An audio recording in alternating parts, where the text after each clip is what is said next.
नमस्कार, मैं हूं दिबांजलि मोइत्रा। देश भर में 5 अगस्त की तारीख को लेकर जबरदस्त उत्साह देखने को मिल रहा है, क्योंकि इसी दिन अयोध्या में राम मंदिर निर्माण के लिए भूमि पूजन होने वाला है। कांग्रेस छोड़कर बीजेपी में शामिल होने वाले ज्योतिरादित्य सिंधिया भी राम मंदिर के भूमि पूजन को लेकर जबरदस्त उत्साह में।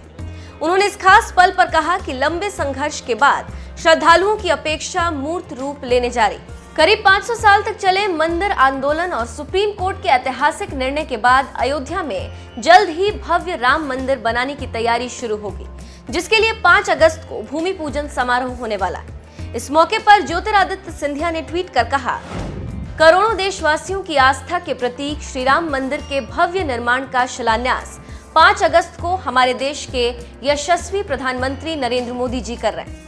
लंबे संघर्ष के बाद श्रद्धालुओं की अपेक्षा मूर्त रूप लेने जा रही। प्रभु श्री राम जी की कृपा सभी पर बनी रहे और देश प्रगति के पथ पर आगे बढ़े, यही प्रार्थना करता हूं। सिंधिया के ट्वीट को 61,000 से भी ज्यादा लोगों ने लाइक किया।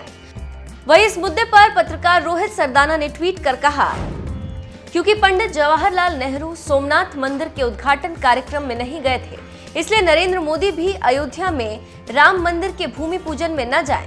फिर मोदी और नेहरू में अंतर क्या रहेगा? बता दें, बीजेपी में शामिल हुए ज्योतिरादित्य सिंधिया करीब 18 साल तक कांग्रेस की विचारधारा में जीते रहे, जिसने राम के अस्तित्व को ही नकार दिया था। तो वहीं मणिशंकर अय्यर ने एक शाम मस्जिद के नाम कार्यक्रम में कहा था कि राजा दशरथ के महल में 10,000 कमरे थे, लेकिन भगवान राम किस कमरे में पैदा हुए ये बताना बड़ा ही मुश्किल है। इसलिए ये दावा करना कि राम वहीं पैदा हुए ये ठीक नहीं। आपको मणिशंकर अय्यर के इसी बयान के साथ छोड़ जाते हैं।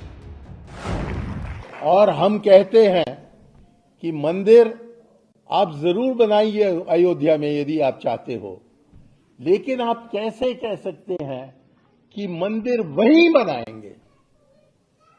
मंदिर वहीं बनाने का क्या मतलब बना?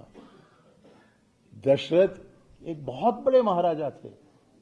कहा जाता है कि उनके महल में 10,000 कमरे थे। तो कौन जानता है कि कौन सा कमरा कहां था?